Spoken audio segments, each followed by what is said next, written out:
Bienvenidos nuevamente, soy Esteban Bada del Instituto Nacional de Pesca y Acuacultura y tengo el gusto de moderar una vez más este webinar llamado Gestión Sostenible de la Captura Incidental en la Pesca de Arrastre de Campeche.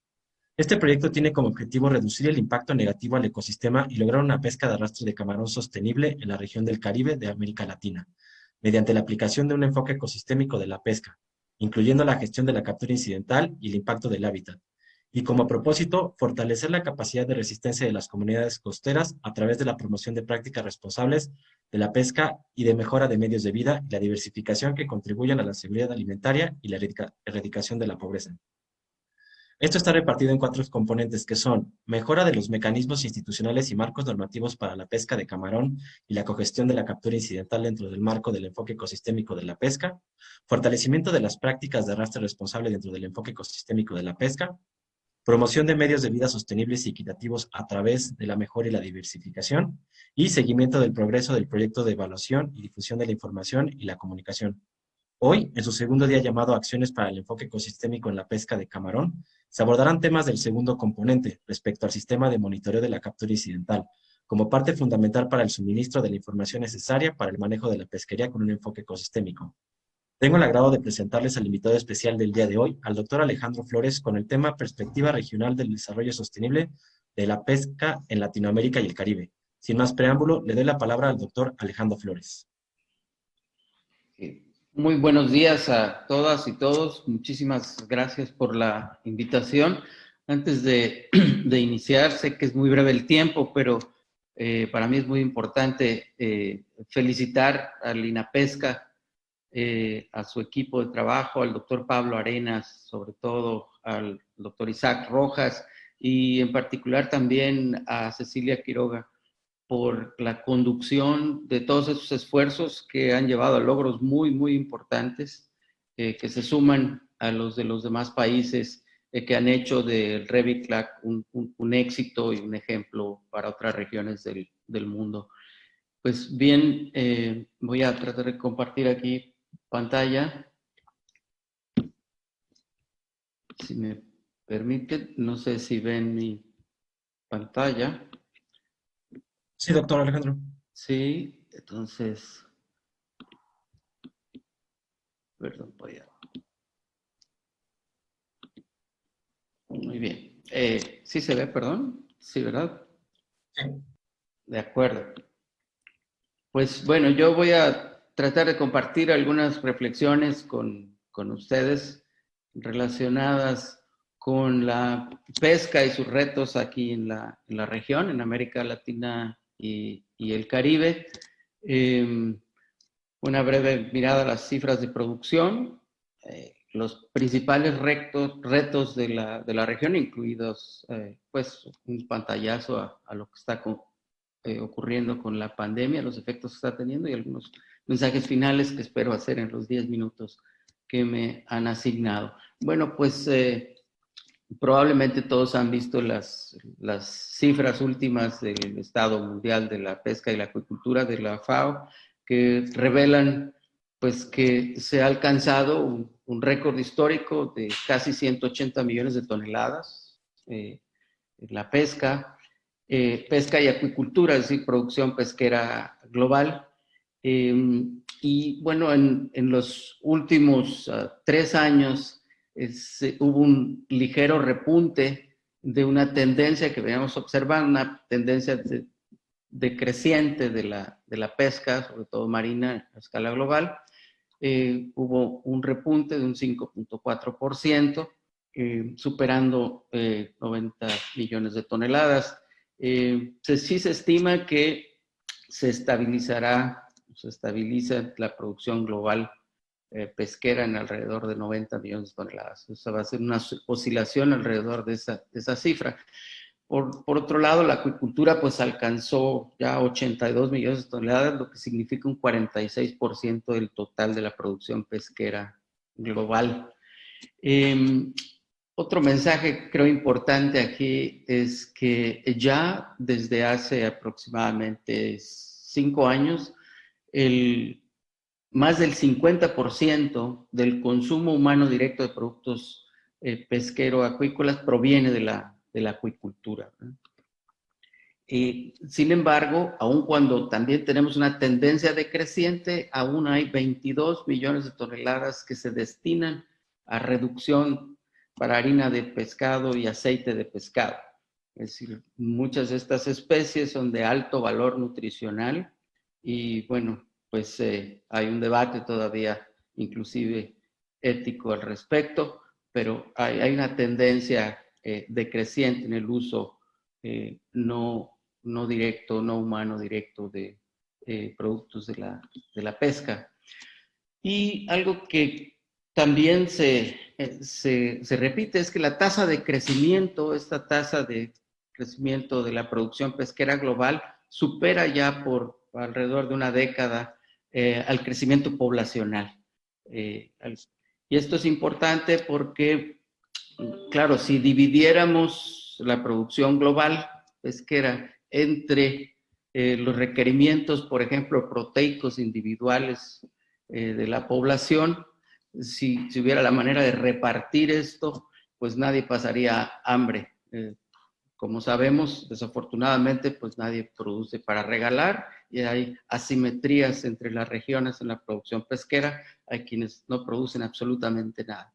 Pero, sin embargo, pues la producción supera el crecimiento poblacional.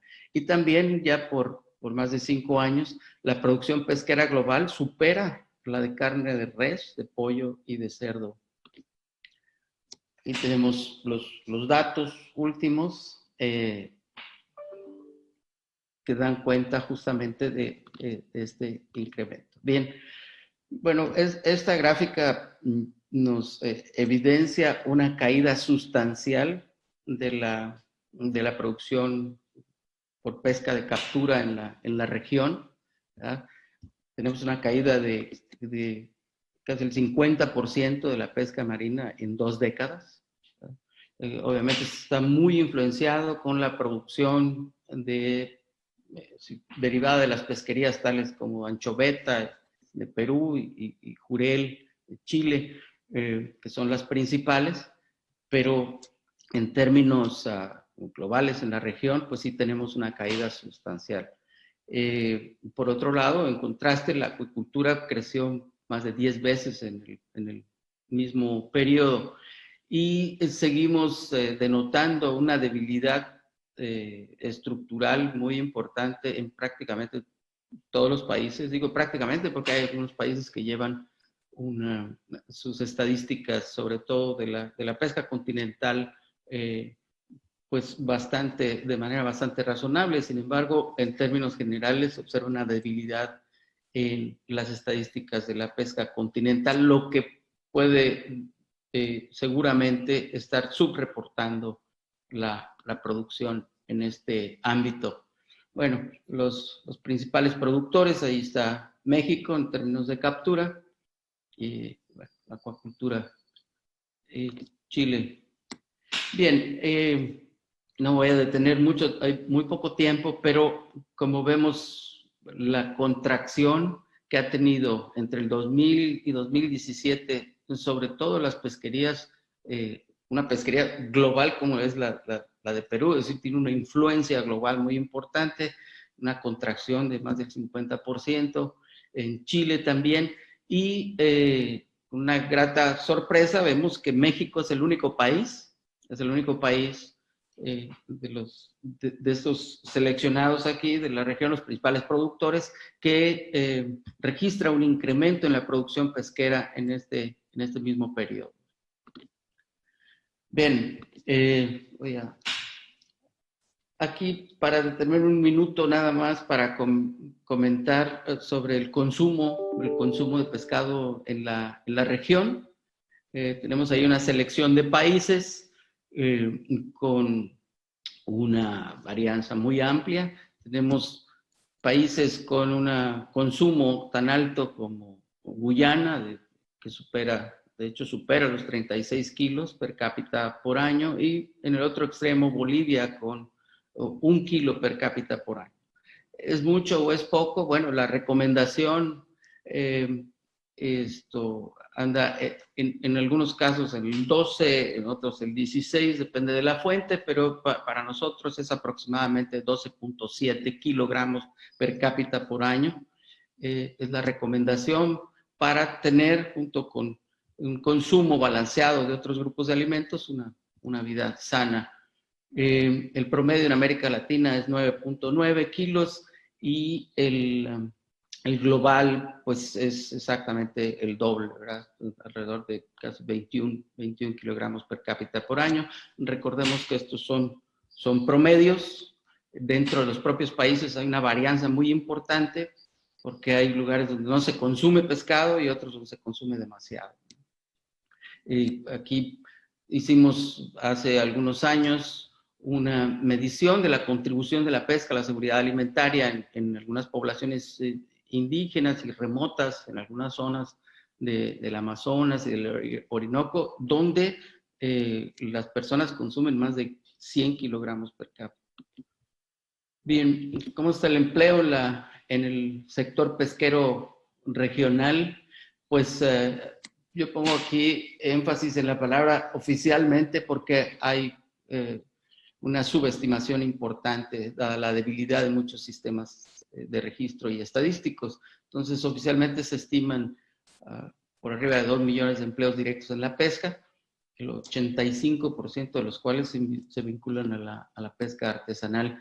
Y bueno, entre el 40 y el 90% de los empleos asociados principalmente a la post cosecha son realizados por mujeres, y este es un dato también muy importante, dependiendo del país. Es decir, la contribución de la mujer es muy importante en el sector. Por otro lado, aun cuando el perfil etario actualmente es dominado por jóvenes, en algunos casos, algunos puntos en particular, se observan ya problemas debido a la limitación que tienen los jóvenes o el deseo de no seguir en una sucesión generacional, no seguir lo que hacían sus padres, lo cual está significando, por ejemplo, el sur de Chile, en algunas pesquerías, pues el abandono de la actividad. Existe, como decíamos, una subestimación de pescadores artesanales independientes en muchos países. Y esto, pues, como sabemos, conlleva problemas de subestimación de la capacidad de pesca y del esfuerzo pesquero, por supuesto, ¿verdad? Algo importante que a veces nos olvidamos es el hecho de que la pesca sigue siendo una especie de seguro tanto de alimentos como de autoempleo en muchas zonas. Muchos agricultores familiares que se encuentran ubicados a lo largo de las franjas costeras o ribereñas, de las cuencas hidrográficas y demás, cuando algo va mal en la agricultura, se van precisamente a la pesca. Y esto que tiene un aspecto positivo, también, por supuesto, el lado negativo es la presión que ejerce sobre los recursos pesqueros, y muchas veces no cuantificada. Bueno, la flota, aquí, independientemente del número de embarcaciones, o sea, América Latina y el Caribe contribuyen con 9% del total mundial, pero hablamos de embarcaciones de pesca artesanal en su mayoría. El 83% tienen menos de 12 metros de eslora y además, por otro lado, el 80% tiene más de 30 años de antigüedad con motores muy poco ecoeficientes, ¿verdad? Bien, no me voy a detener, nada más es reiterar la importancia y la responsabilidad que todos en el medio, en el sector, tenemos de velar porque la sostenibilidad de los recursos, la evaluación de los recursos para tener claridad sobre sus tendencias, el fomento de la pesca de pequeña escala, es decir, todos estos compromisos internacionales se cumplan de la mejor manera. Bien, los retos son los mismos, de hecho, prácticamente en todo el mundo, ¿verdad? El cambio climático está teniendo efectos muy importantes, inclusive hasta en acuerdos bilaterales o multilaterales, dada el desplazamiento de poblaciones a zonas geográficas donde antes no se capturaban. Hay nuevos caladeros. Un ejemplo que vimos recientemente en una reunión, justamente un investigador de Ecuador reportaba un incremento en capturas de jurel. No era el jurel nuestro, sino el jurel que es base de una pesquería muy importante en Chile. Y los chilenos hablaban de una drástica caída en las capturas, sin haber sido demostrado todavía científicamente una relación causa-efecto, pero pues esto nos puede dar una idea de desplazamiento de poblaciones, y también esto afecta, por supuesto, capturas, acuerdos internacionales, acceso. Bien, por supuesto, la pesca fantasma, ¿no?, que producen las artes de pesca que son abandonadas, que son perdidas o que son simplemente descartadas en alta mar, en los ecosistemas. Se estima que 640,000 toneladas de estos equipos están regadas por todos los océanos y siguen generando pesca fantasma con muchísimos efectos negativos. En muchos casos, inclusive, estos aparejos se quedan en ecosistemas frágiles y de alta importancia ecológica, como los arrecifes, por supuesto. La pesca ilegal, no declarada y no reglamentada, que sigue siendo un flagelo muy importante. Actualmente, bueno, la pesca está siendo combatida o ha sido a través de un acuerdo, el acuerdo sobre las medidas de estado rector del puerto, que la FAO impulsa, y esto es un acuerdo sobre medidas mínimas e indispensables de inspección, sobre todo focalizadas a embarcaciones de pabellón extranjero que utilizan los puertos nacionales designadas como puertos para este acuerdo.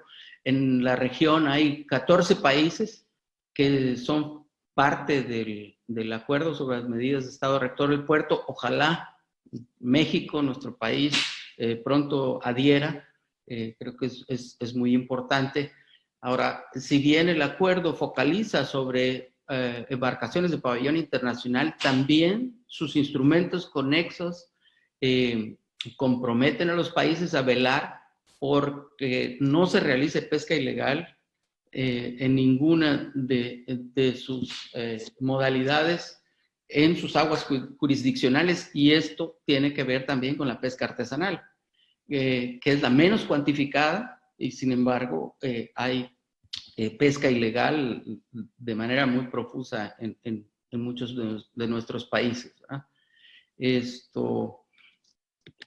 Bien, los subsidios, hay por supuesto algunos subsidios que son positivos, pero no aquellos que incrementan la capacidad de pesca sin ningún tipo de restricción y sin ninguna base científica, ¿verdad?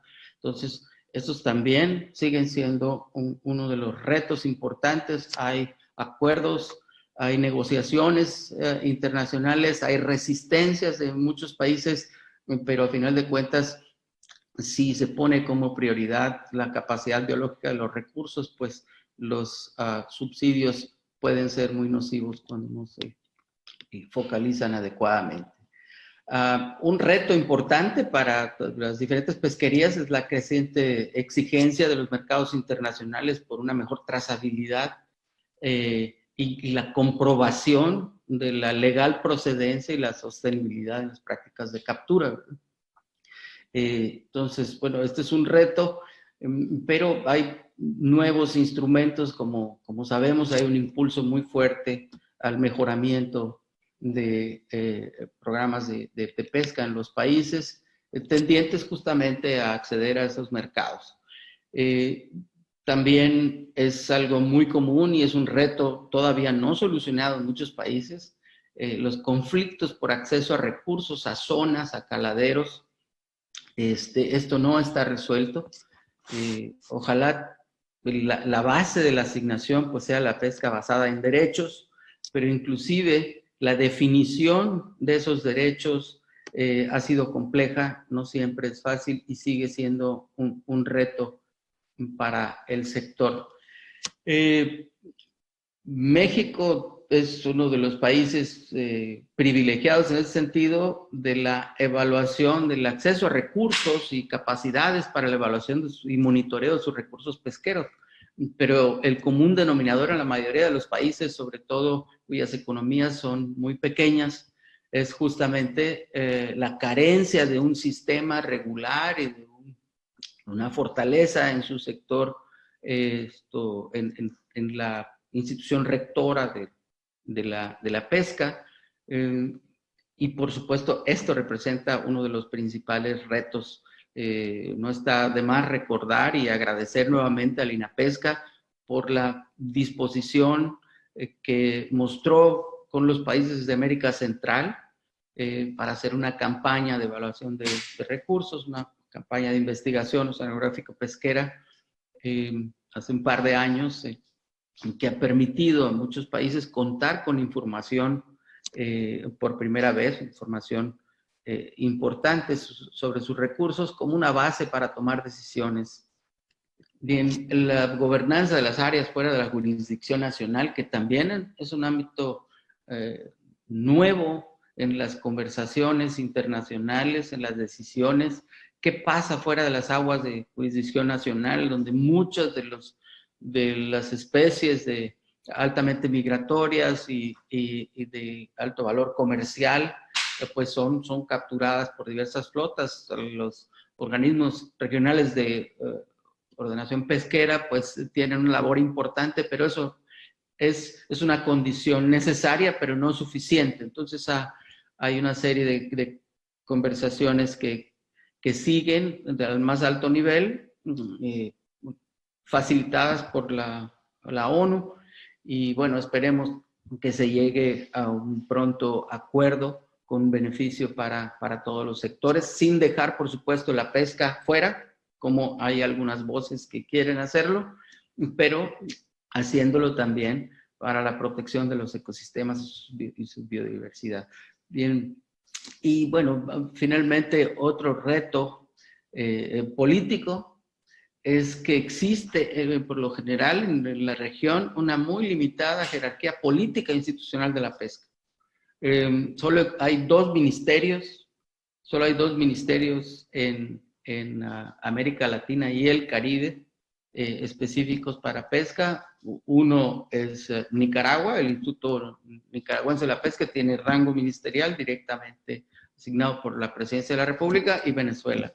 Fuera de allí, la jerarquía institucional de la pesca es baja en general. ¿Y esto qué representa? Pues poca llegada política, poca incidencia en los planes, en las agendas de desarrollo nacional, en el acceso a recursos, justamente para solventar todos estos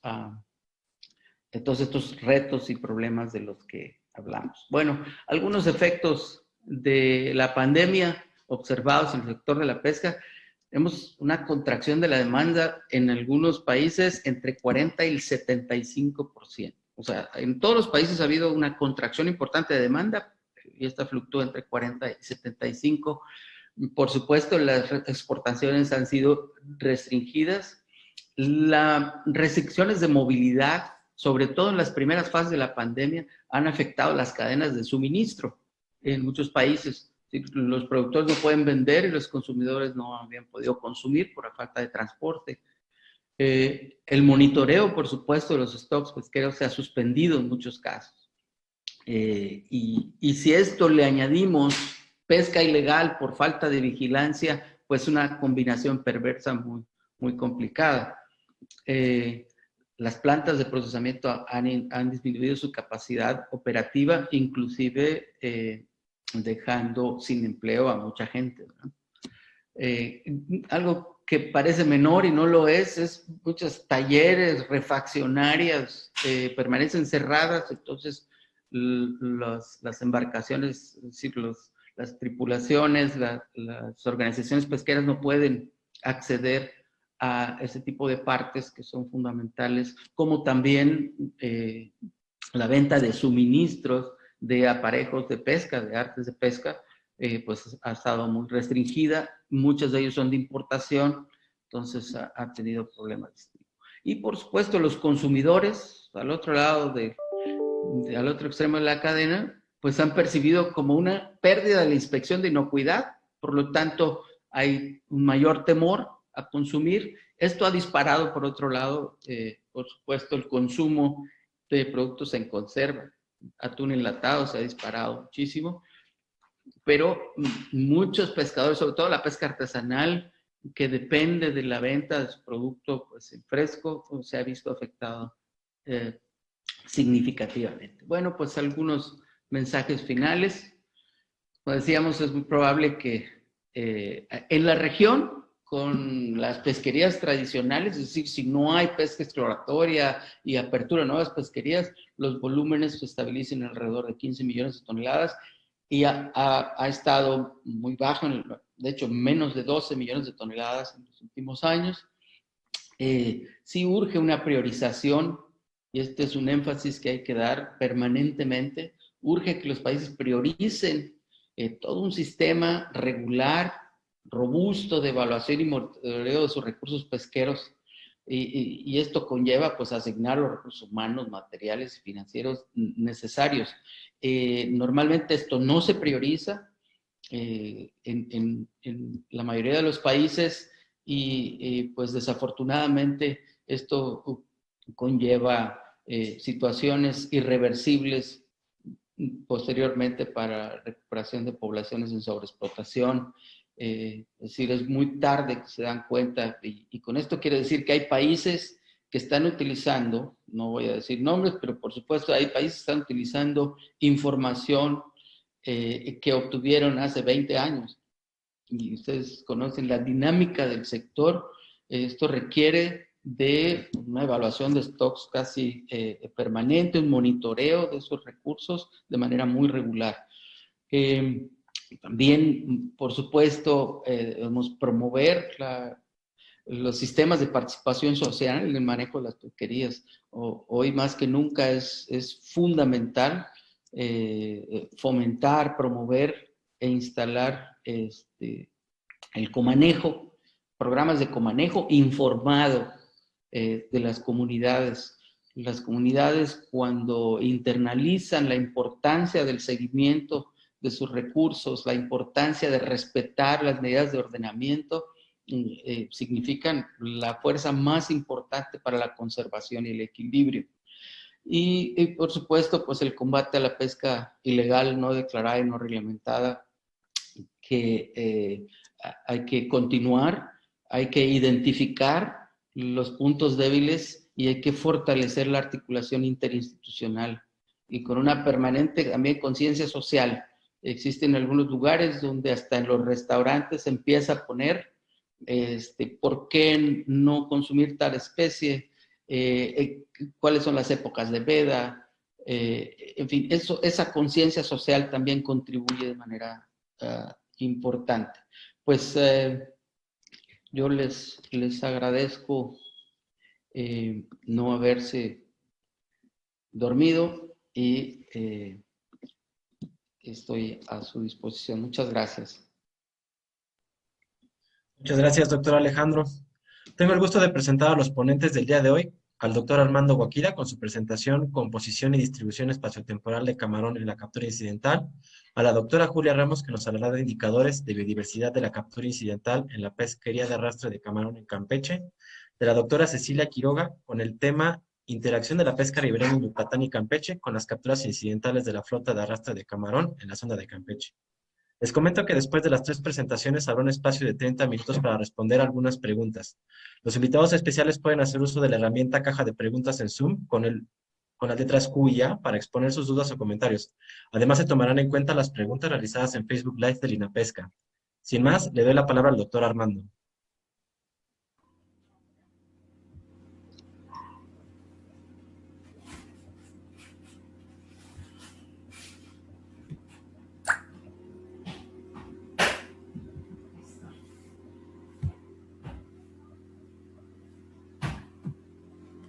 Buenos días a todos. Yo les voy a presentar los principales resultados que salieron del programa de observadores del proyecto REVIC, ¿sí? Y en este caso estamos poniendo la composición y distribución espaciotemporal del camarón y su captura incidental.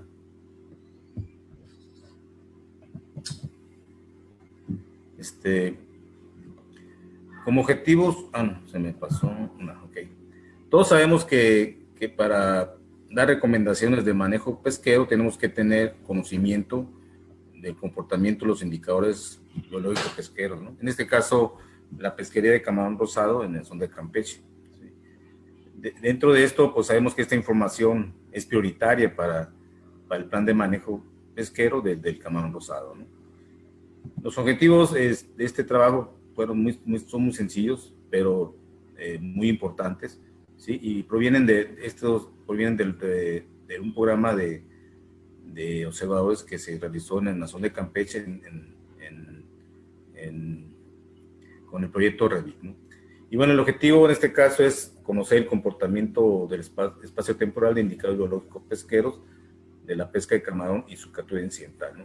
Y mi plática va a estar enfocada a estos 5 puntos que están acá abajo, que son reafirmación de las zonas de pesca, o sea, donde se hacían los lances.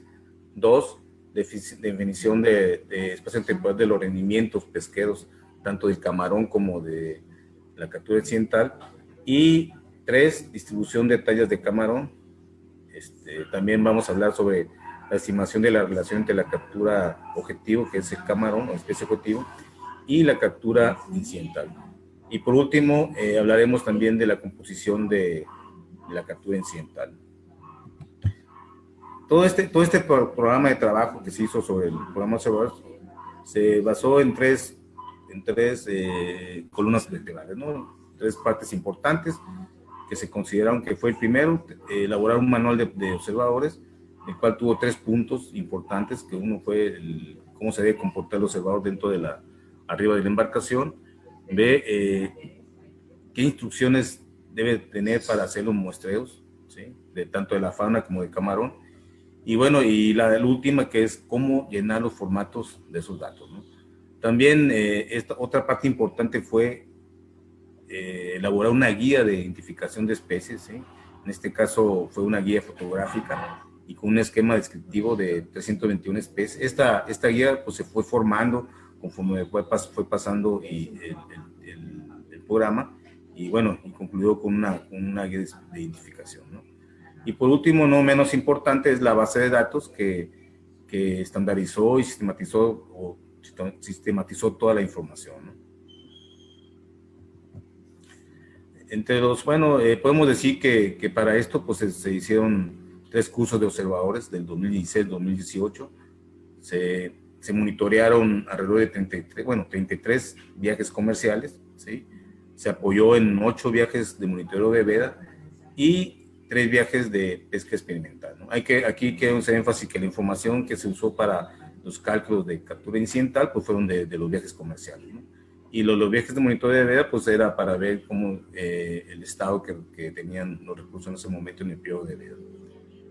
Por último, pues, y no menos importante, es la estandarización que se hizo y sistematización que se hizo de toda la información de los viajes de pesca. Bueno, el primer punto que le había comentado es la reafirmación de las zonas de pesca, ¿no? Con este trabajo, pues se confirmó lo que se tenía en otros trabajos previos, ¿sí? De dónde se distribuye el esfuerzo de la flota del estado de Campeche. Y bueno, se identificaron 4 zonas de pesca donde la más importante pues, es la zona que está en la zona de Campeche, donde se hizo el 84% de los lances, ¿no? Además, en esta zona pues se pesca principalmente camarón rosado, ¿sí?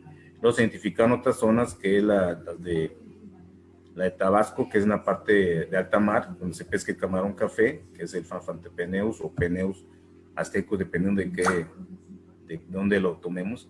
Y tenemos también lo que es la parte de la zona costera de Campeche y Tabasco, donde se pesca el camarón blanco y el camarón siete bardas, ¿no? También algunos lances o en alguna parte del año se pesca también en la zona de Contoy, que es donde se pesca principalmente el camarón rojo y el camarón roca.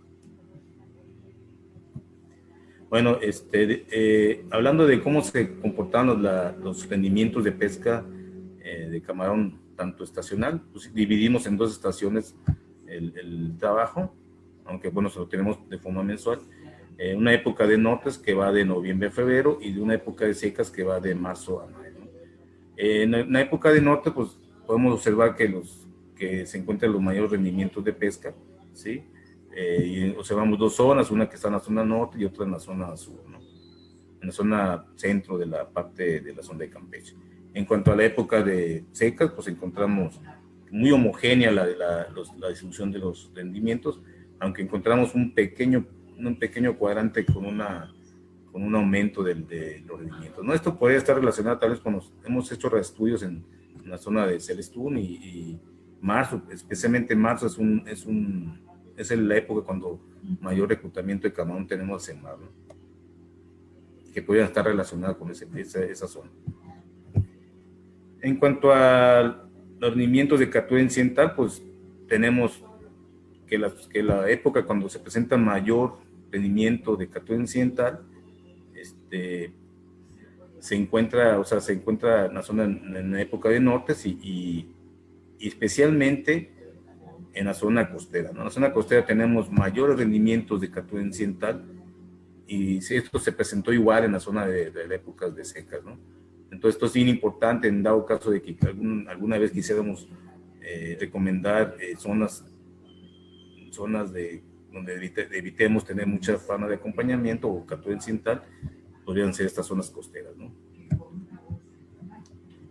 Por otro lado, también tenemos la distribución de las tallas de camarón, ¿no? Aquí estoy presentando 2 épocas, una época de lluvias, que esta generalmente es época de veda en esta zona. Y bueno, aquí lo que podemos presentar es, por ejemplo, lo que podemos observar en esta época de lluvias, que tenemos la distribución muy separada de las tallas, ¿sí? En la parte sur tenemos las tallas más chicas, luego las tallas medianas o pequeñas también en la parte central, que es esta parte de la zona de Campeche, y tenemos en la parte norte los animales más grandes, ¿no? ¿Sí? Después en la época de norte tenemos que en la parte sur y central pues tenemos que una gran cantidad de organismos entre medianos y chicos, ¿sí? Pero sigue diferenciándose la zona de norte con tallas más grandes, ¿no? Obviamente porque hay mayor profundidad, ¿no? Entonces, si esto lo vemos en un mapa, este es un mapa que se hizo solamente de noviembre, vemos que pues, lo que estamos viendo en estas gráficas, ¿no? Que este es de noviembre, de una zona de norte, y tenemos que la zona donde está la llamada pacotilla o animales también de mediano tamaño se encuentran en la zona sur y centro, ¿no? Y los animales de más tamaño pues están en la zona norte. Esto pues obviamente es por la diferencia de profundidades, ¿no? Entonces tenemos como conclusión que tenemos una diferenciación de tallas dependiendo de la zona, ¿no? También tenemos en este caso te estoy presentando también la estimación de la relación entre la captura objetivo, que es el camarón, y la captura incidental, ¿no?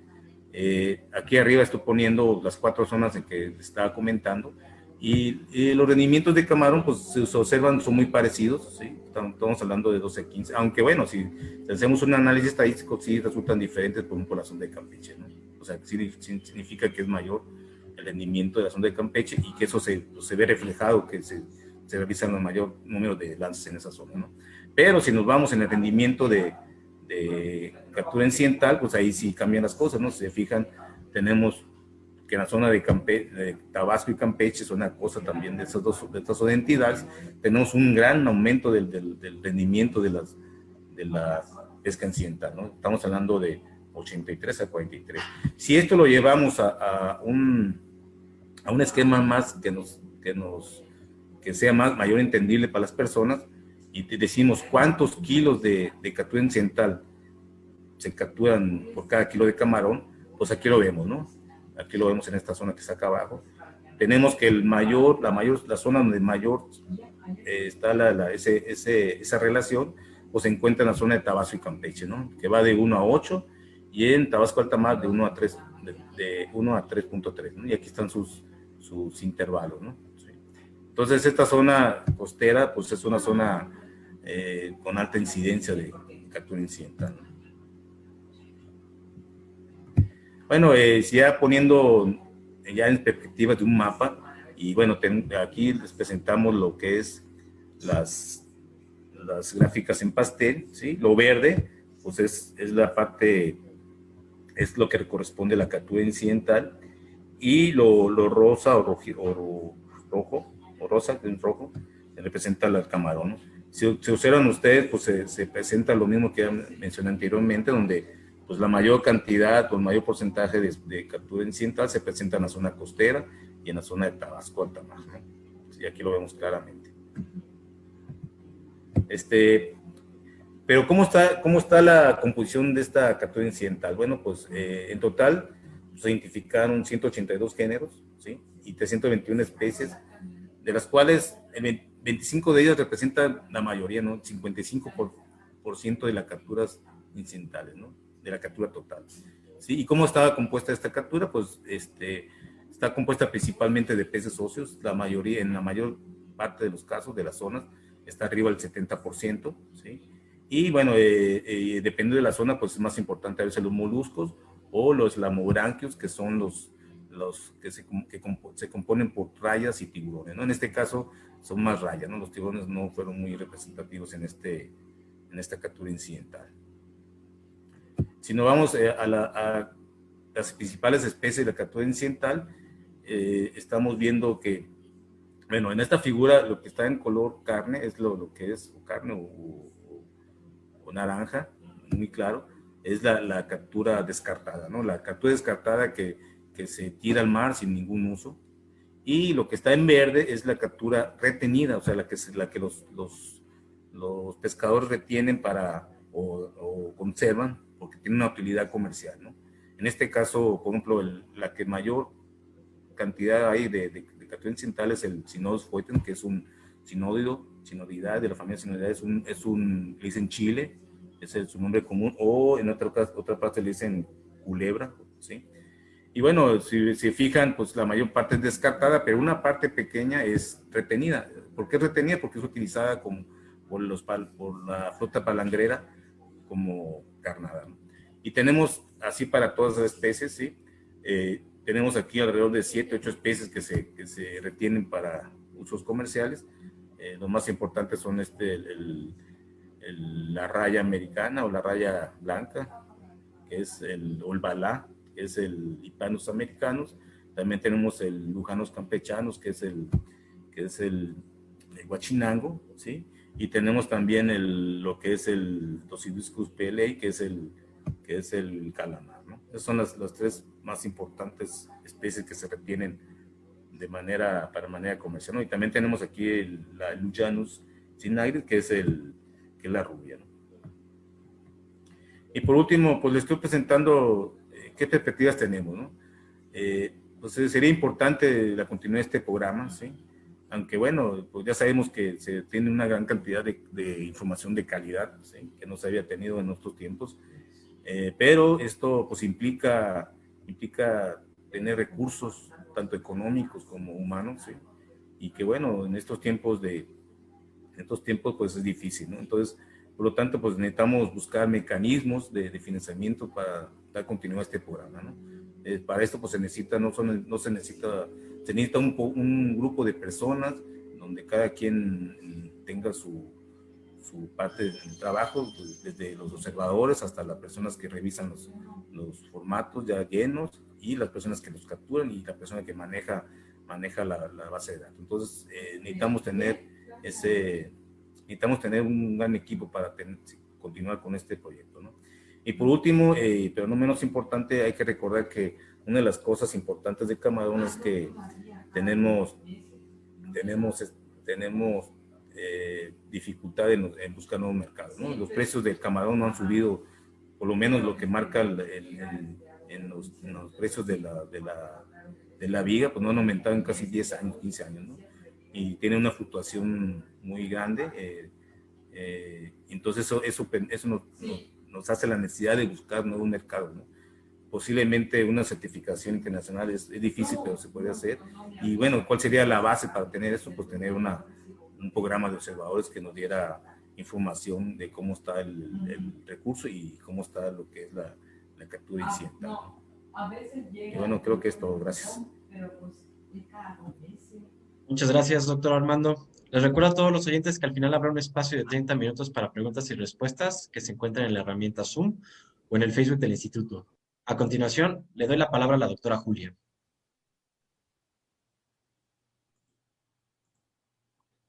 Buenos días a todos. Muchas gracias, Esteban. Voy a compartir la pantalla.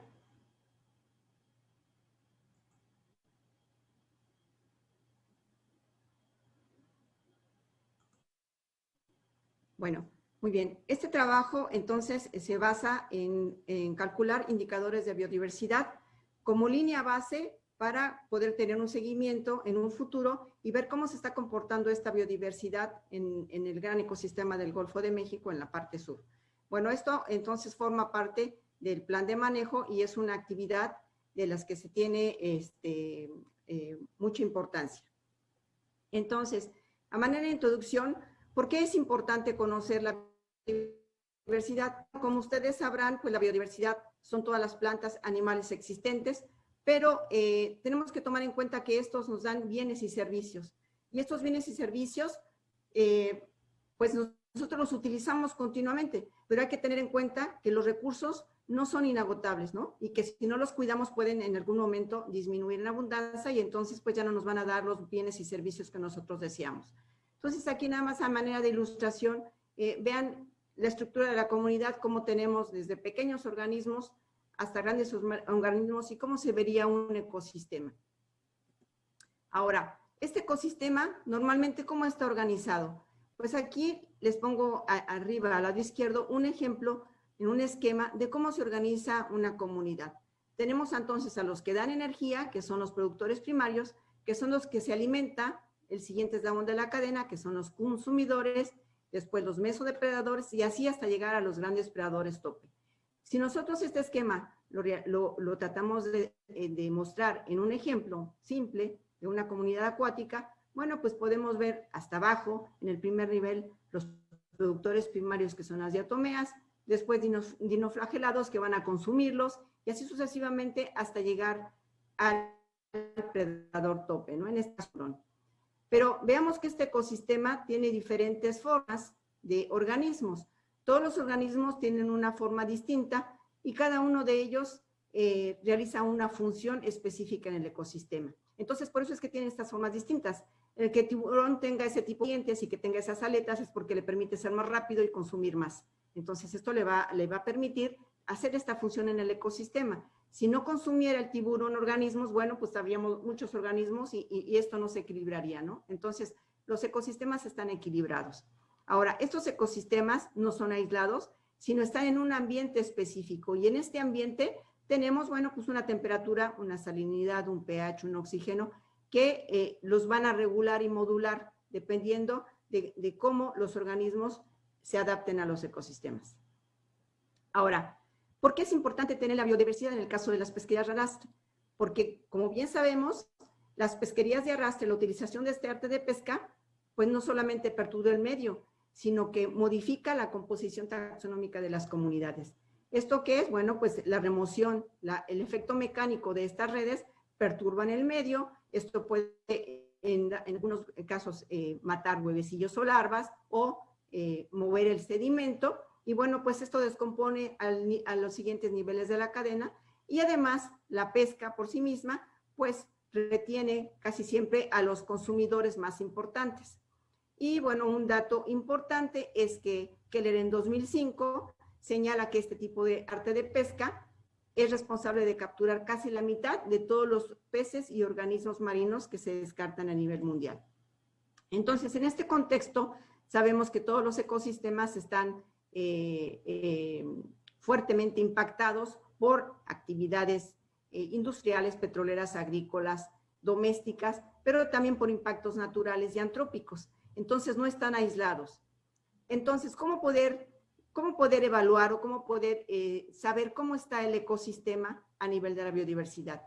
Bueno, el indicador que normalmente se utiliza es la riqueza, pero la riqueza, ¿a qué se refiere? Es el número de especies. pero esta por sí misma es muy difícil de evaluarla, ya que nunca podemos saber exactamente cuántas especies hay.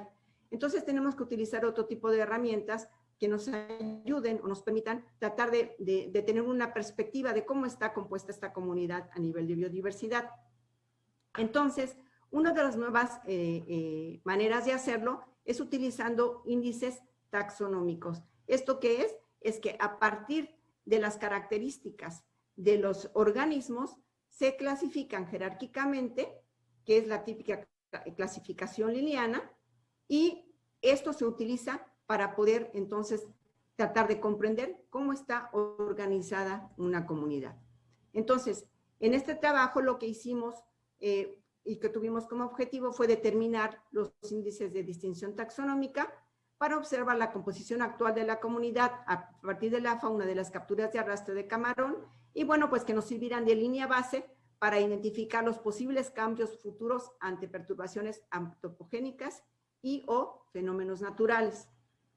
Entonces, ¿cómo partimos? Bueno, en la metodología que usamos, nosotros partimos de 22 cruceros de arrastres comerciales y cruceros de veda, en el cual pudimos identificar 334 especies y se procesaron 120.92 toneladas. Ahora, ¿cómo utilizamos estos índices? Aquí están los 5 índices que nosotros utilizamos. El primero es la equidad. ¿La equidad a qué se va a referir? Simplemente a la repartición del número de organismos que hay en cada especie en la comunidad. El segundo índice es la riqueza o diversidad alfa, comúnmente conocida en ecología, que no va a ser más que el número de especies que nosotros observemos a partir de nuestra muestra y en el global de toda nuestra zona de estudio. Y tenemos estos 3 índices que se llaman índices de distintividad individual taxonómica media, distintividad taxonómica promedio específica y la variación de la distintividad taxonómica promedio específica. Bueno, este índice de distintividad taxonómica promedio y la de la variación de la distintividad taxonómica promedio específica, se los voy a tratar de explicar rápidamente con un ejemplo. Aquí arriba, al lado izquierdo, tengo un supuesto de 2 comunidades, con un ejemplo. Ambas comunidades tienen 7 especies, pero si nosotros observamos, en el lado izquierdo tenemos que la comunidad A tiene 7 géneros, después tiene una familia y tiene un suborden. Es decir, su organización está con un paso muy pequeño de suborden a familia y de aquí se ramifica 5 veces para después tener 7 especies. En la comunidad B tenemos el mismo caso de 7 especies, pero observamos que la ramificación es diferente.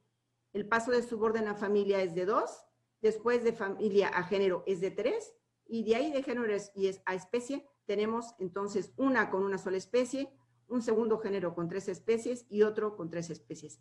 ¿Qué nos está indicando esto? Que los pasos para pasar desde suborden hasta especie son más importantes. Hay más pasos para llegarla. ¿Esto qué quiere decir? Que la comunidad es más diversa, que la composición de forma de la comunidad va a ser más diversa y por lo tanto la función va a ser diferente. Entonces, este índice de distinción taxonómica promedio y esta diferencia en el número de pasos que se tienen con este índice va a estar medido por esta variación, que es este delta más. Y entonces, entre más grande sea pues más diferente será la comunidad. Entonces, nosotros realizamos 114 modelos de 1000 iteraciones cada uno y lo hicimos a través, primero, de conformar un pool. Es decir, nosotros tomamos como modelo base todos los individuos de todas las muestras y a partir de ello tratamos de ver cómo se conformaba la comunidad. Entonces, esto lo hicimos con un software específico, ¿no? Que se llama el SIGBOT. Ahora, esta diversidad taxonómica, ¿cómo la utilizamos para estos modelos? Bueno, como hace rato les mencioné, lo hicimos basado en la clasificación linneana, que significa que, bueno, cada organismo va a tener diferentes características, por lo tanto va a pertenecer a un filum diferente, a una clase diferente, a un orden diferente. Y entonces nosotros construimos este tipo de tablas de clasificación jerárquica de las especies y utilizamos la biomasa de cada una de ellas para poder realizar estos índices. Ahora, ¿cómo hicimos el análisis? Bueno, partimos de que la sonda de Campeche tiene diferentes características morfológicas y geológicamente se construyeron de manera diferente. Tenemos la zona terrígena, que está frente a la laguna de términos, que tiene aportes de ríos importantes, toda esta zona, y tenemos la zona carbonatada, que es de origen cárstico. Y finalmente tenemos la zona de Contoy, que bueno, que por sus características particulares permite crecimiento de arrecifes de coral. Lo que tenemos aquí en los tres colores son las diferentes zonas y los lances que se realizaron y que se utilizaron para calcular los modelos que nosotros hicimos. Y en la parte de abajo les muestro también los diferentes lances realizados, pero con diferentes niveles de profundidad. Nosotros usamos la profundidad de 0 a 10 metros, 10 a 20 metros, 20 a 40 metros y 40 a 100 metros. ¿Por qué lo hicimos así? Bueno, porque consideramos que la comunidad va a distribuirse de manera diferente dependiendo de sus necesidades fisiológicas. Por ejemplo, los organismos más pequeños casi siempre tienden a estar más pegados a la costa que los organismos adultos. Entonces quisimos ver si había una diferencia entre esta composición. Y finalmente, como sabemos que la sonda de Campeche normalmente está representada por 3 épocas climáticas, sequías, lluvias y nortes, bueno, pues estas épocas climáticas también pueden influir en la composición de la comunidad, ¿no? Si hay una época de lluvias o hay una época de nortes, bueno, el aporte y el movimiento, el aporte de agua dulce y el movimiento del agua por las corrientes, bueno, permitirá que haya cambios y por lo tanto las comunidades se van a tener que reestructurar de alguna manera. Ahora, ¿cuáles son los resultados? Bueno, primero tenemos la riqueza. En total obtuvimos 364 especies constituidas por 207 géneros, 121 familias, 51 órdenes y 9 clases. Aquí, importante señalar que el INAPESCA acaba de sacar un excelente catálogo de especies de la sonda de Campeche y ellos registran 281 especies en total. Nosotros registramos 334 en los 22 cruceros realizados. Ahora, por otro lado, ¿cómo están compuestos esto? ¿Qué grupos la componen? Bueno, pues tenemos bivalvos, que son almejas, condrictios, tiburones y rayas, los gasterópodos, que son algunos caracoles, los malacostráceos, que son jaivas, camarones, y los teleostros, que pues son los peces. Ahora, de las familias más importantes de peces que nosotros pudimos observar, fueron la tríglide, donde encontramos el chile, que ya lo mencionó hace un momento el doctor Armando, tenemos a los espáridos, que es donde tenemos a los pargos, normalmente, tenemos a los emúlidos, donde están los roncos, a los ciánidos, donde están las corvinas, lutjánidos, donde están los parcos, los portúnidos, que son los camarones, las jaivas, y tenemos a los carángidos, donde están los jureles. Ahora, haciendo un comparativo y viendo en la literatura, pues encontramos que Yáñez Arancibia y Sánchez Gil en 1986, ellos determinaron 269 especies de peces. Y nosotros, bueno, de peces fueron 203 especies. Ellos lo realizaron en 5 cruceros. Pero aquí lo que quiero llamar la atención es, en el 86, 269 especies, con solamente 6 cruceros, y nosotros 203 especies con 22 cruceros. Entonces aquí hay un punto de interrogación. ¿Qué es lo que pasa con las especies? ¿No estarán las mismas especies o qué? Bueno, eso es una de las cuestiones que hay que observar. Y el INAPESCA, en su libro reciente, él reporta 200 especies de peces. Ahora, ¿cuáles son las especies más representativas por zona? Bueno, aparte de los camarones, que son los importantes para cada zona, tenemos que en la zona terrígena, que yo decía, junto a los aportes de ríos frente a la laguna de términos, bueno, los más importantes que pudimos observar es el chile, el doctor Armando, otra especie de chile, diferente especie, tenemos los calamares. Para la carbonatada tenemos igualmente al chile, al huachinango, a la raya, y para la zona de Contoy tenemos principalmente también al chile, al lenguado y al calamar. Ahora, para la zona de Contoy solamente ha habido un estudio para la isla de Contoy en el que se reportan 76 especies de peces, 92 especies, y nosotros solo encontramos 76 especies. Pero bueno, este indicativo de 76 especies no podemos comparar, sí, ya no están las especies, todavía no lo podemos saber, pero es algo que llama la atención que observemos menos especies en nuestros estudios. Ahora, en cuanto a la equidad hace un momento les comenté que era la repartición de los organismos en las diferentes especies. Aquí observamos que la equidad para cada una de las zonas, principalmente la zona Contoy, tiene una equidad alta. ¿Por qué tiene una equidad alta? Bueno, esto significa que las especies, los organismos por esa especie están más repartidos más equitativamente y que probablemente sea más diversa. Y cuando lo analizamos por temporada, pues la época de nortes es la que observamos mayor equidad y, por lo tanto, mayor diversidad. Ahora, esta tabla es un tanto compleja, pero aquí están todos los índices de diversidad que se calcularon de todos los modelos. Lo que quiero llamar la atención con ustedes es ver la variabilidad del índice Delta Plus que nosotros obtuvimos para la región de Contoy, que es un índice alto, aquí lo tenemos arriba en verde. Lo mismo tenemos para la zona terrígena en la profundidad 1, la zona terrígena en la profundidad 4, la zona de Contoy en la profundidad 3 y en la profundidad 4, y finalmente durante la temporada de secas. Ahora les voy a mostrar nada más algunos ejemplos de estos resultados, porque es un tanto complicado mostrar todo, pero sí quiero llamarles la atención en el sentido de que aquí lo que estamos mostrando es la riqueza, es decir, el número de especies contra el índice obtenido.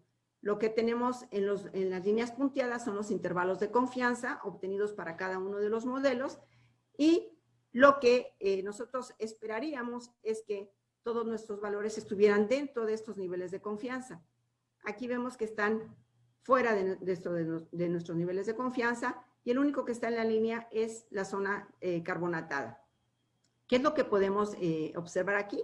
Bueno, que al menos ya conocemos y ya sabemos que la región de Contoy y la zona terrígena son completamente distintas, ¿sí? La zona terrígena tiene 27 órdenes, 65 familias, 103 géneros y 152 especies, mientras que la región de Contoy tiene 19 órdenes, 43 familias, 53 géneros y 73 especies, y hay mayor variabilidad en la región de Contoy. Quiere decir entonces que la región de Contoy se comporta de una manera distinta y es más diversa, lo cual es esperado completamente. Ahora, en cuanto a las épocas climáticas, vemos la variabilidad es muy poca, solamente tenemos la época de secas que tiene una mayor variabilidad y por lo tanto se observa distinta, ¿no? ¿Qué quiere decir esto? Que bueno, que la comunidad se comporta distinto por las épocas climáticas y durante la estación de secas, pues su estructura es más compleja. Ahora, cuando analizamos esto en función de la zona y en función de la profundidad, quiero centrar su atención sobre todo en la variación, que es en la gráfica de la derecha, y podemos ver que la zona terrígena pegada a la costa, que es la zona más somera, es la más variable, que la zona 4, que es la más alejada, también es fuertemente variable, y la región de Contoy en la profundidad 4 y en la profundidad 3 también son distintas. Entonces son zonas que en el futuro, en futuros estudios debemos de poner atención para ver si esto no se ha modificado. Porque normalmente para que haya una modificación tendríamos que ver una disminución de esta variabilidad, entonces podemos pensar que haya una pérdida en la composición funcional de la comunidad. Ok, ahora como conclusiones. Bueno, pues los índices que realizamos permitieron definir estas diferencias taxonómicas entre las zonas, las épocas y las profundidades, y las podemos utilizar como un indicador para evaluar a la comunidad en un futuro ante daños antropogénicos y cambios naturales, además del impacto de la pesca de arrastre. Por lo tanto, se considera necesario continuar con el programa de observadores a bordo. Por otro lado, se pretende como un próximo paso incluir el nivel trófico de cada especie y evaluar su comportamiento como un indicador para analizar sobre quién se está realizando el mayor impacto a la pesca, si son predadores, presas o competidores, y ver su posible impacto sobre la cadena trófica y en el ecosistema, pudiéndose utilizar, por ejemplo, este tipo de modelos de redes, ¿no? Esto es un tipo de red donde el modelo es complejo, pero pueden hacerse más sencillos si la comunidad se va deteriorando. Y finalmente, en términos de plan de manejo, es crucial el monitorear el ecosistema, no solo a nivel biodiversidad, sino evaluar el estado de salud del ambiente. Y bueno, quisiera agradecer a todos los actores que participaron en las distintas fases del proyecto, muy especialmente los productores que aportaron sus embarcaciones, los tripulantes, por supuesto, los observadores, todos los técnicos de apoyo, y muchas gracias. Muchas gracias, doctora Julia. Les recuerdo a todos los invitados especiales que nos pueden dejar sus preguntas en las herramientas de preguntas Zoom o a los oyentes en Facebook en la caja de comentarios. Continuamos con la presentación de la doctora Cecilia.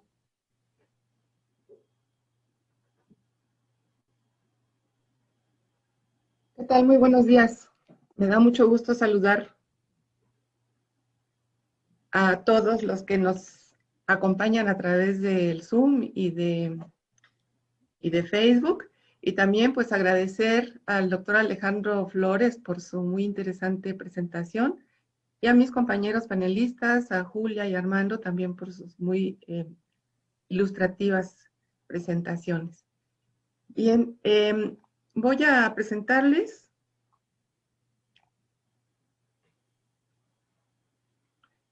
los resultados de este estudio que llevamos a cabo entre el INAPESCA y las personas que colaboramos en el proyecto de REVIC.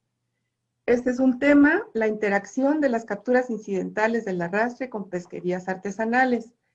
Es un tema que se comprometió en los objetivos que México comprometió en los objetivos a alcanzar con el proyecto REVIC. Bien, la importancia de este trabajo es que existen especies que forman parte de la captura incidental y que son especies objetivo en la pesca artesanal.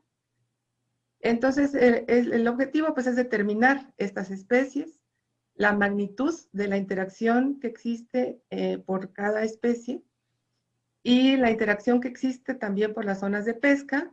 Y bueno, un análisis del comportamiento de las tallas, de los organismos que están que se capturan en la pesca incidental y los que se capturan en la captura artesanal.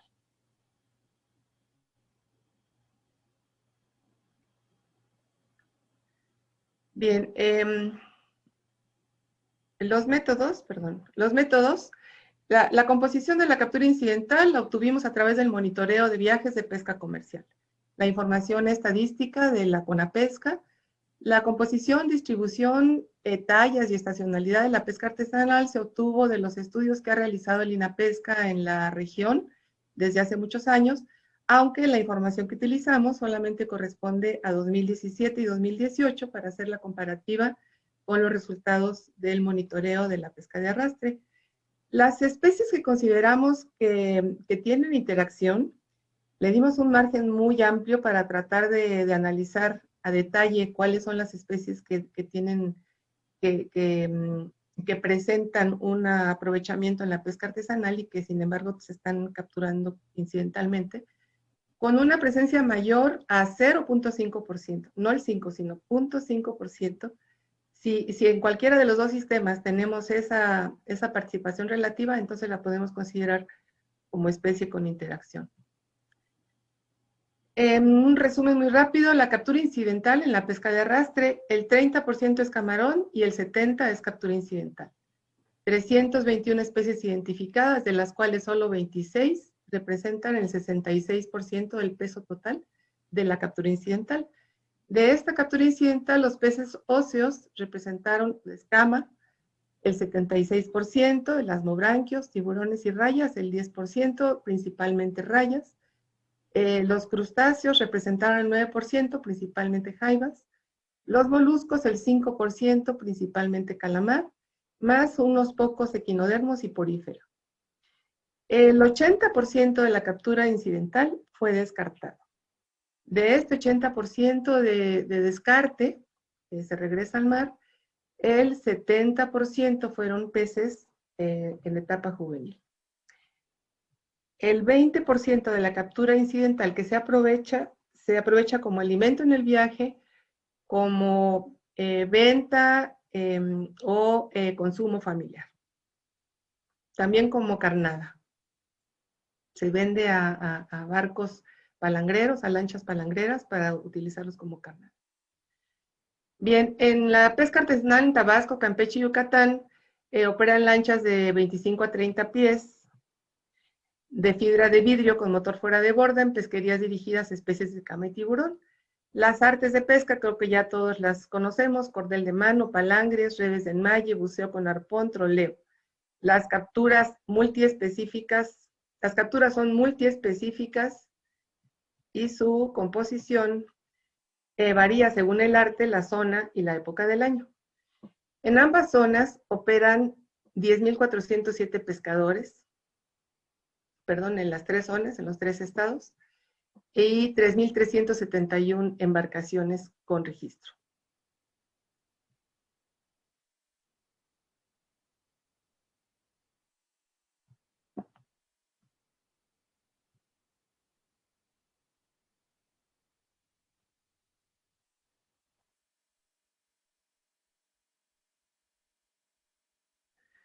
En esta lámina, ¿perdón?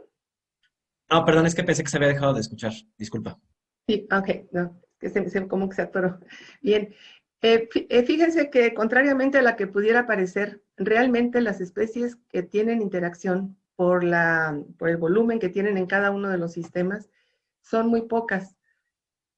Aquí en esta tabla no pretendo que lean todas las cifras, pero sí les quiero comentar que se hizo un análisis en las pesca artesanal ribereña por equipo de pesca, por sistema de pesca. Entonces aquí tenemos, por ejemplo, la línea de mano, que es dirigida a Mero, Rubí y Canané, para Yucatán. Y aquí encontramos que la única especie que tiene, esta es el porcentaje que tenemos en la pesca artesanal. Por ejemplo, en la línea de mano tenemos que la rubia representa un 41.6%, el Mero un 26%, el Canané el 15% y el Chacchí el 9%. Esas son las más importantes. Entre estas especies casi se registra el 90% de este sistema. Y así nos fuimos por cada uno de los sistemas, también para buceo, para red cazonera, para palangre, para rayas, y de esta manera fuimos comparando con las especies de la captura incidental el porcentaje. Esta columna representa el porcentaje que representa esta especie en la captura incidental del arrastre. Entonces vemos que aquí, en toda esta relación con sus sistemas de pesca, la única especie que es relevante por su volumen es la rubia. Entonces aquí hacemos un pequeño resumen y decimos: de la pesca artesanal en Yucatán Oriente, la especie con una interacción significativa es la rubia, a través del sistema de pesca de línea. De esta manera,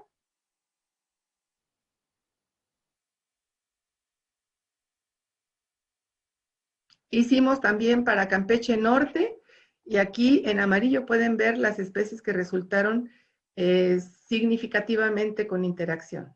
La rubia, en redes de enmalle, la rubia y el bagre bandera. En cerco tenemos a la rubia, en palangre tenemos al bagre bandera, en líneas de mano al huachinango y a la rubia, en pesquerías dirigidas a la raya, el balá, y en pesquería dirigida a tiburón, el bagre bandera. Estas son las especies que tienen alguna interacción con aquí están en resumen, son bagre bandera, corvina, balá, huachinango y rubia. Son escasamente 5 especies las que están teniendo una interacción importante. Enseguida vemos lo mismo de Campeche Sur, y aquí estamos subrayando igualmente las especies con esa importancia, y acá las tenemos de este lado, otra vez, bagre bandera, corvina, balá, huachinango y rubia. Son 5 especies. Aquí tenemos a Tabasco, aquí tenemos una ligera variación con la cintilla y el besugo. Entonces, estas son las mismas que hemos estado viendo, bagre bandera, balá, huachinango, cintilla y besugo. Entonces, en resumen, tenemos 7 especies que tienen una interacción importante. Aquí tenemos las especies en la captura incidental que forman parte, ya este es un resumen, nos vamos a ver el resumen de las especies que encontramos, a las 7 especies. Entonces tenemos que el huachinango en la captura incidental representa el 3.92%. Ahora, todo ese huachinango no se descarta una parte y se aprovecha otra. En el caso de huachinango se aprovecha el 62% de estas capturas. Realmente lo que se descarta es muy poco y se refiere a las tallas menores. La raya blanca, representa un 3.63% en la captura incidental y se aprovecha el 68%. También es una especie que se aprovecha de manera muy importante. Después vemos a la rubia con un 3.63% que tiene un aprovechamiento del 65%. Y acá vemos otras especies que son las corvinas, que si bien es importante, al aprovechamiento es muy bajo, es un 5%, generalmente se refiere a tallas muy pequeñas. El bagre marino también, el bagre bandera, su participación en la captura incidental es 1.71 y su tasa de aprovechamiento también es muy baja. Acá tenemos al besugo, que aunque es como mi criterio fue 0.5%, de todas maneras lo incluí, pero si ven, su participación es muy baja y su aprovechamiento pues es 0. Igual la cintilla, el Atrichuris lepturus tiene una presencia de 1.35% en la captura incidental, esto es principalmente en Tabasco, la zona costera, y su aprovechamiento es nulo. Aquí les voy a presentar una información muy interesante para que vean cómo las tallas determinan si se aprovecha o no se aprovecha una especie en la captura incidental. Aquí vemos al huachinango y esta es la estructura de tallas que se descarta. Esta es la estructura de tallas de los organismos que se aprovechan. Aquí vemos a las corvinas, tenemos este aprovechamiento y este descarte. Tenemos a la raya, aquí también vemos claramente cómo los organismos más pequeños son los que se descartan y los más grandes se aprovechan.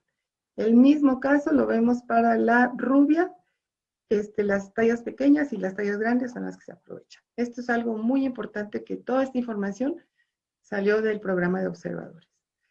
También hay otro tipo de interacción, que es las especies que se capturan en la pesca incidental y que son benéficas e importantes para la pesca artesanal o incluso de barcos palangreros, pues aprovechan el chile, Cynodus, se aprovecha para carnada y también el chivo. Entonces normalmente ellos lo venden a bordo para embarcaciones que se acercan a comprar estos organismos. Perdón.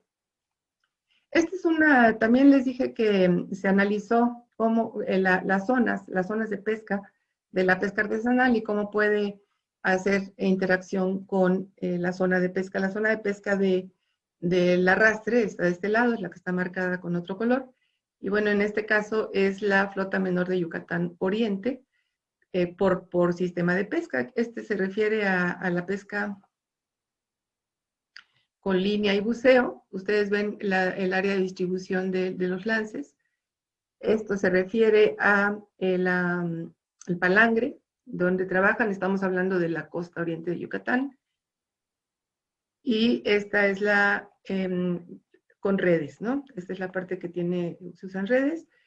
Y aquí no se observa un traslape sobre las zonas. Sin embargo, siempre hay que tomar en cuenta que los juveniles que puede haber en este lado, obviamente son parte de la población de los adultos que se pueden capturar en esta zona. Esta es la zona de interacción. Aquí sí hay más interacción de la flota menor dirigida a escama. Aquí estos colores rosas son de la flota mayor de Yucalpetén, bueno, que no estamos en este caso abordando la flota mayor, solamente la pesca artesanal. Aquí tenemos en azul claro también la flota artesanal de Yucalpetén. Tenemos aquí también la flota de Lerma, la flota menor que dirigida a la escama, como ocupa algunas zonas, y la flota de Tabasco y Ciudad del Carmen, aquí la vemos que es más costera, se dirige en la zona costera, pero sí interacciona aquí con la zona de camarón café, camarón blanco y el sur de la zona. Este es igual, pero para la pesquería de las mobranquios, aquí pueden ver las áreas de interacción. Esta es de flota de Tabasco y sur de Campeche, dirigida a la escama marina. También aquí tenemos como hay traslape de zonas de pesca, sobre todo aquí en la zona costera, en la zona de camarón blanco y camarón café, también en el sur de la zona. Este está igual, es el asmobranquios, que aquí se ve cómo se traslapan. Bien, pues esto es todo lo que les quiero presentar. Conclusiones, pues tenemos que la pesca de arrastre en Campeche captura algunas especies de importancia comercial para la pesca artesanal. Las especies con interacción, ya las dije, huachinango, rubia, balá, bagre, bandera, corvina, besugo y cintilla. Todas ellas de gran importancia en la pesca artesanal, dependiendo obviamente de la zona. Las tallas de organismos de la captura incidental son inferiores a las pesquerías artesanales en general, aunque sabemos que lo que les demostré en los gráficos, el promedio de tallas de las especies aprovechadas se encuentra dentro del rango promedio de las capturas de la flota artesanal. O sea que también hay una captura en captura incidental que tienen tallas similares a las que se capturan en la pesca artesanal. La interacción por zona ya la vimos. Las pesquerías artesanales de escama y tiburón presentan interacción con el área de operación de la flota camaronera. Los sistemas de pesca que tienen mayor interacción con el arrastre obviamente son palangres y líneas de mano, tanto por la composición de especies que son demersales y como por las zonas de pesca. Bien, finalmente, pues debo decir que el impacto que el arrastre genera en las pesquerías artesanales de escama y tiburón es un elemento que debe tenerse en cuenta para establecer medidas que disminuyan la captura incidental, que es mucho del trabajo que se ha estado haciendo a través del REVIC. Quiero mencionar muy rápidamente los participantes. Hubo muchos participantes en este proyecto, se utilizó información muy valiosa del INAPESCA. Son investigadores de Yucatán y de Campeche, la maestra Becky Caballero, Ana Gabriela Díaz, Juan Carlos Espinosa, Luis Enrique Martínez, María del Carmen Monroy, Rosita Morales Martínez, Ramón Isaac Rojas, Armando Guaquida, Esteban Bada, Horacio Aro, que nos ayuda siempre con la base de datos.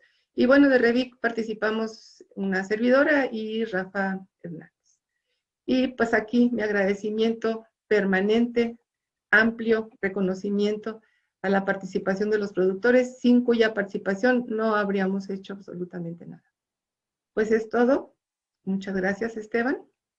Y pues quedamos a sus órdenes por si hay preguntas. Muchas gracias, doctora Cecilia. Voy a empezar a leer algunos comentarios y preguntas que están aquí en la herramienta Zoom. Nelly Márquez nos pregunta que cuál va a ser el costo del excluidor de pescados, ya que en México se cobra por certificar, ¿no? Y que la pesca en camarón se encuentra muy deteriorada, ¿no? Si va a haber algún apoyo para implementar el excluidor. ¿Puedo tomar la palabra? Adelante, doctora. Sí. Licenciada Nelly, buenos días. Mucho gusto y muchas gracias que nos está acompañando, nos está siguiendo. Mire, yo creo que, bueno, este es un tema, la próxima semana va a haber la presentación del trabajo de innovación tecnológica.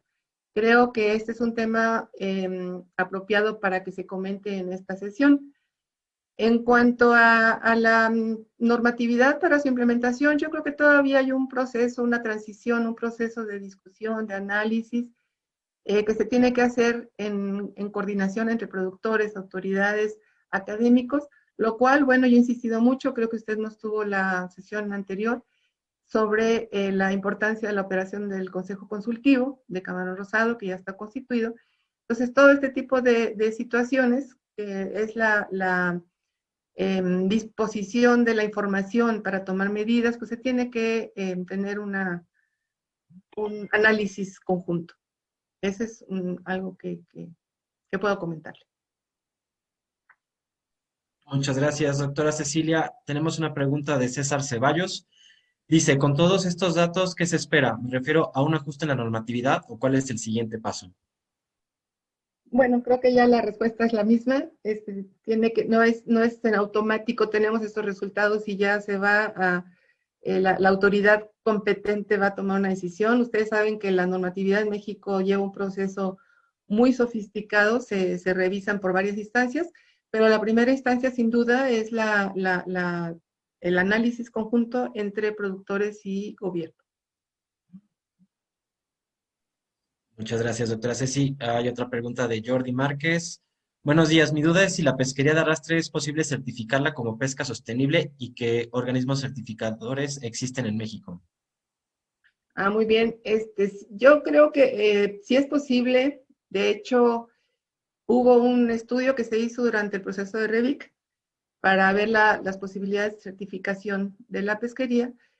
Y lo que quiero hacer énfasis es en que cualquier certificación requiere, para que se pueda otorgar, es el manejo ecosistémico de las pesquerías. Ahora es una necesidad básica, y para el manejo ecosistémico también, pues obviamente las condiciones son las que hemos estado trabajando a través del REVIC. De ahí la importancia de los resultados del REVIC. Se está generando información incluyendo el camarón y la captura incidental, que son parte del mismo sistema, parte del mismo ecosistema, y no se puede estudiar el camarón de manera aislada. Entonces, todo ese tipo de procesos los exige un proceso de certificación. No tengo toda la información para ver qué posibilidades de certificadoras hay. A lo mejor Armando o Julia me pueden ayudar, pero todo proceso de certificación requiere cumplir requisitos, y parte de estos requisitos ya se han estado cumpliendo a través de los trabajos que hemos estado haciendo en REVIC. Muchas gracias, doctora Cecilia. También quiero comentarles que existen los proyectos de mejora pesquera. Ya hay uno que ya empezó en Tamaulipas, entonces podría ser una opción para la pesquería de camarón en Campeche, aparte de la certificación, ¿no? Los tips. No sé si la doctora Julia, el doctor Armando tengan algún comentario.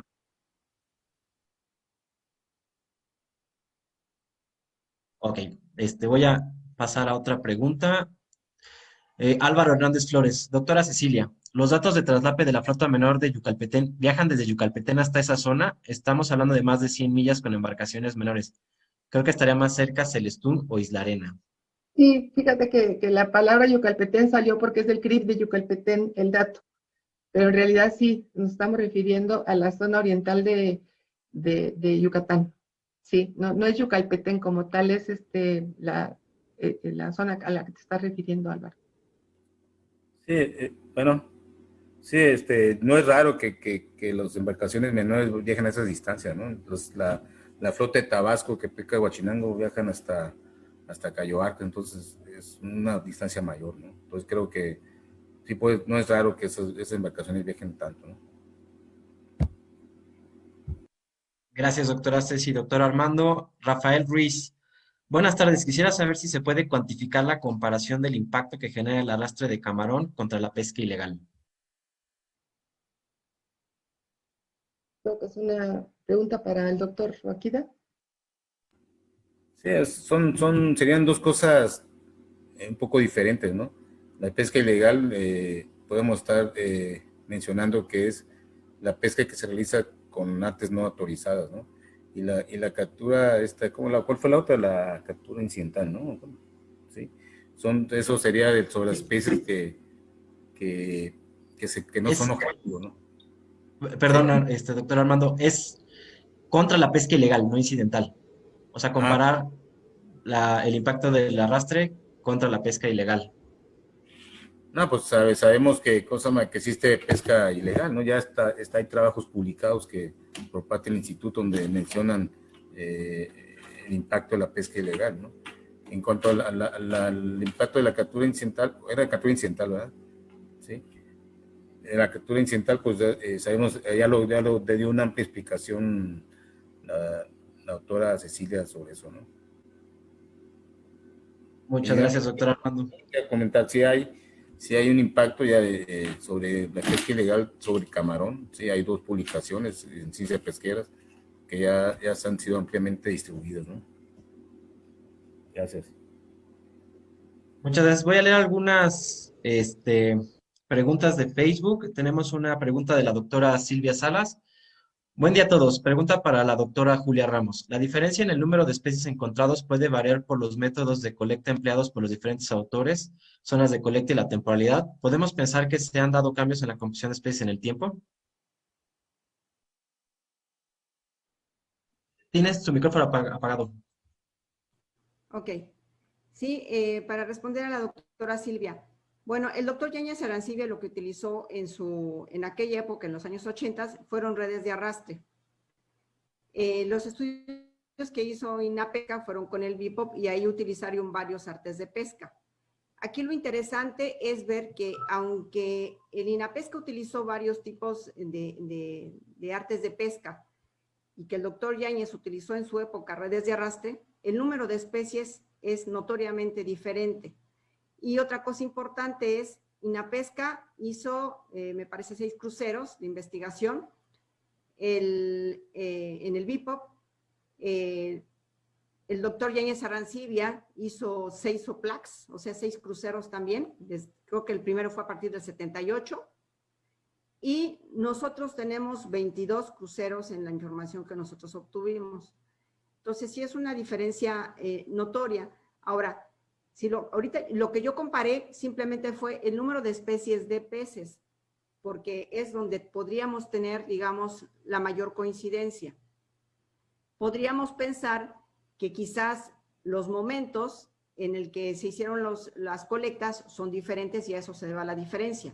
Todavía no lo podemos saber, pero lo que sí estamos seguros es que por lo menos nosotros haber ya identificado cuál es el indicador y nuestra riqueza, bueno, nos permite para un futuro ver si esto cambia y disminuye, ¿no? No sé si Armando quiera comentar algo más. Yo quería comentar un aspecto importante que podría ser la diferencia de las especies, ¿no?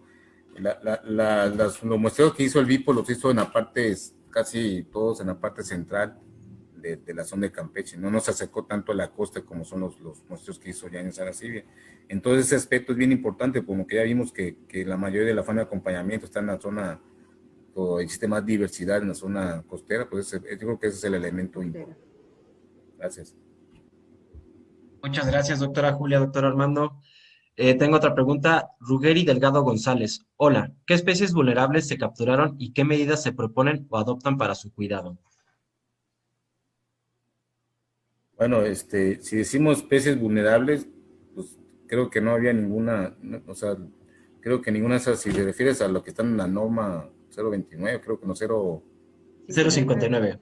059, creo que ninguna de las especies que capturamos estaban en eso, ¿no?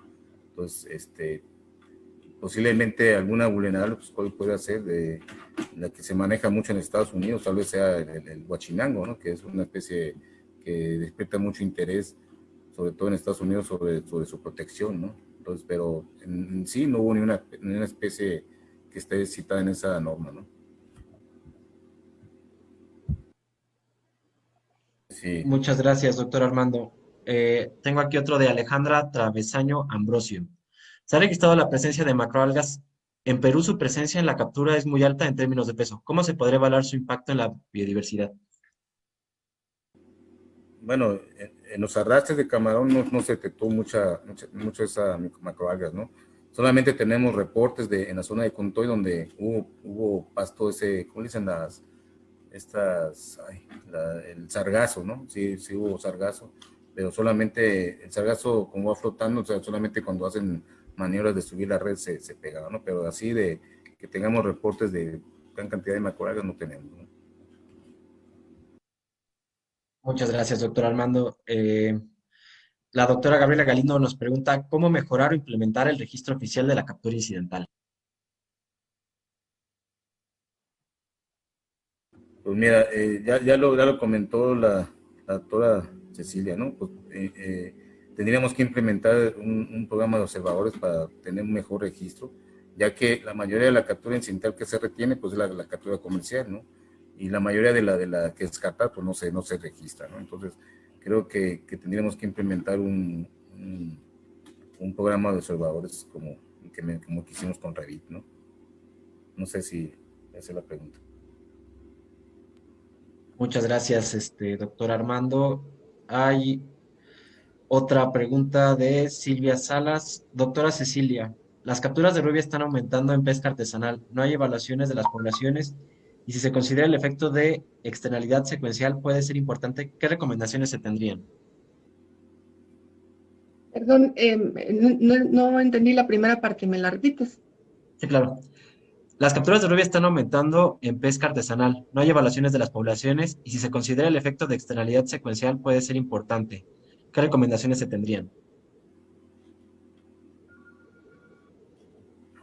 Bueno, creo que en la pregunta, hola Silvia, ¿qué tal? Buenos días. Creo que en la pregunta está la respuesta. Lo que haría falta es hacer una evaluación sobre esta pesquería de rubia y saber por qué se está incrementando, si porque se está incrementando el esfuerzo o por cuestiones de las mismas poblaciones. Entonces, bueno, tú misma lo dijiste, no hay los estudios suficientes y yo creo que se tendría que implementar esta parte. Quiero aprovechar, Esteban, perdón, hay una pregunta del señor Romellón. Él dice, ¿qué tal, Francisco Romellón? ¿Cómo es? Buenos días. Él señala que estamos satanizando, Satanizando. satanizando la pesquería de arrastre. No se trata de eso. O sea, es obvio que cada una de las pesquerías, cada una de las actividades humanas alteran y afectan a los recursos naturales. Eso es un hecho. Lo que estamos hablando aquí en este tema, yo sé que hay mucho que hacer en la pesquería artesanal, hay mucho ordenamiento que implementar. De hecho, ahorita Silvia también hacía alusión a ello. Ahorita estamos en el tema de arrastre. En los temas, cuando se hable de dirigido específicamente a pesca artesanal, ya se tendrá que entender su dinámica y su situación actual. Pero a lo que voy es que nos estamos refiriendo a la captura incidental, sobre todo la que se descarta. O sea, hay un desperdicio de captura y sobre todo en tallas juveniles, ¿no? Eso no lo podemos negar y no es satanizar, ¿no? Simplemente es un sistema que requiere o que obligadamente sucede al usar una red de arrastre y que lo que se trata es de minimizar este efecto, ¿no? No se está diciendo que se cierre la pesquería porque está acabando con las poblaciones, no. Sabemos que esto no está bien para la salud del ecosistema. Y hay un tema muy importante que el doctor Arreguín siempre ha manifestado, es la conservación de la resiliencia de los ecosistemas.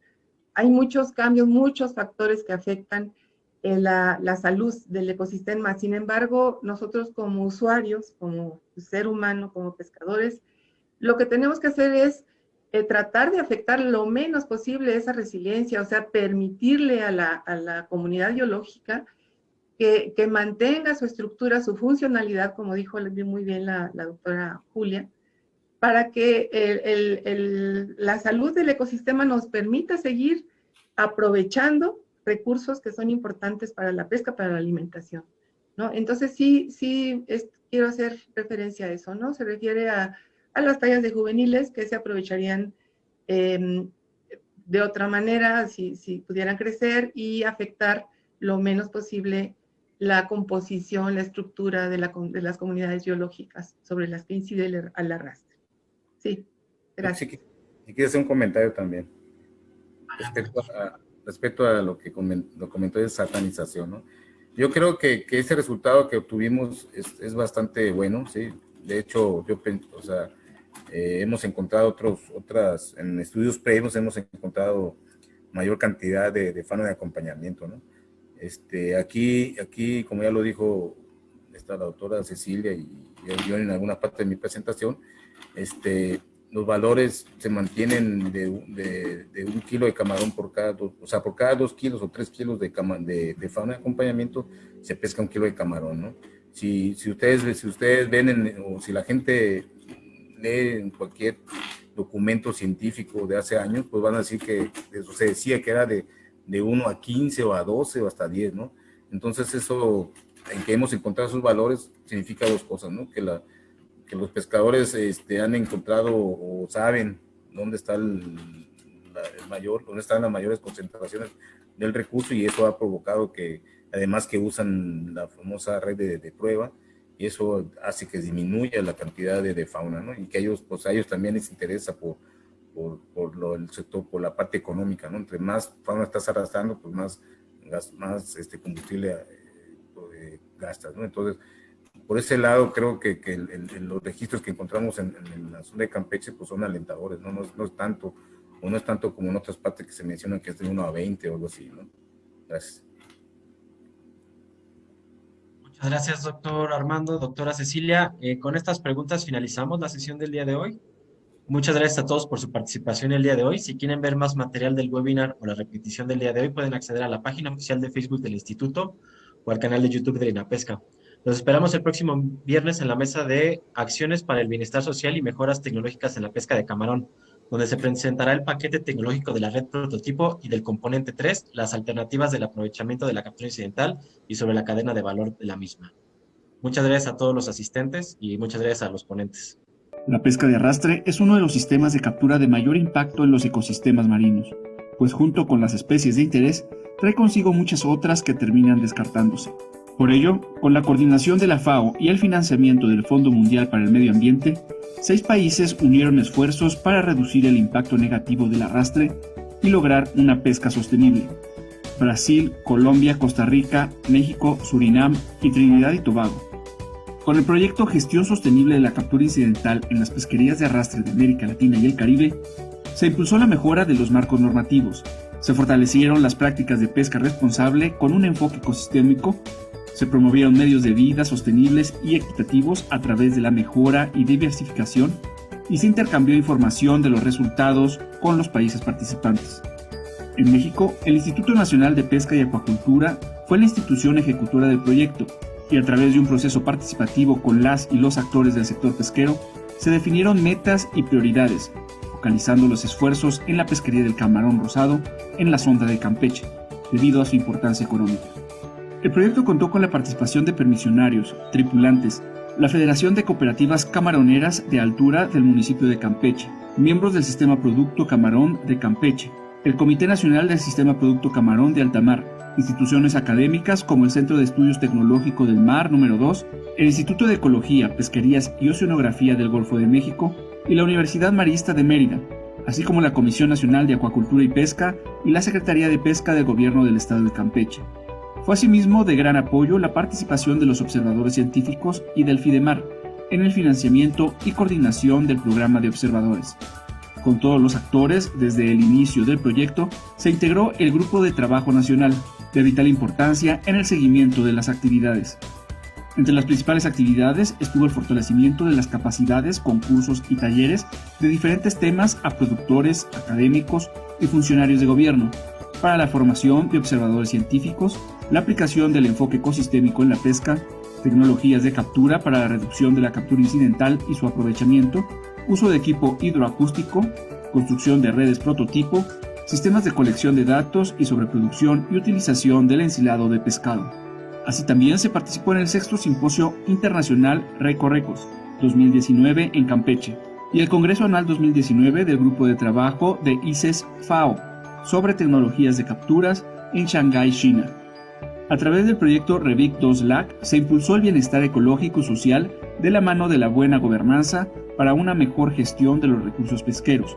Algunos de los logros que se pueden mencionar son el impulso al comanejo a través del Comité Consultivo del Plan de Manejo del Camarón Rosado, la creación del sistema de colección de datos que permite el monitoreo espacio-temporal de la composición, abundancia, distribución e indicadores de biodiversidad tanto de las especies objetivo como de la captura incidental. Se desarrollaron avances tecnológicos en las artes de pesca, que propician mejores talles de camarón, la reducción de la fauna de acompañamiento y un ahorro importante de combustible, que es el principal insumo de la flota. Se equipó el área de alimentos del CETMAR 2 y se desarrollaron alternativas tecnológicas para el aprovechamiento de la captura incidental como hamburguesas, embutidos, minilla, filetes, alimento para acuacultura con sus manuales correspondientes. Si bien se alcanzaron metas de importancia, es importante dar continuidad a las acciones emprendidas por el proyecto REVIC 2LAC, lo cual depende del compromiso de cada uno de los actores para transitar hacia la pesca sustentable.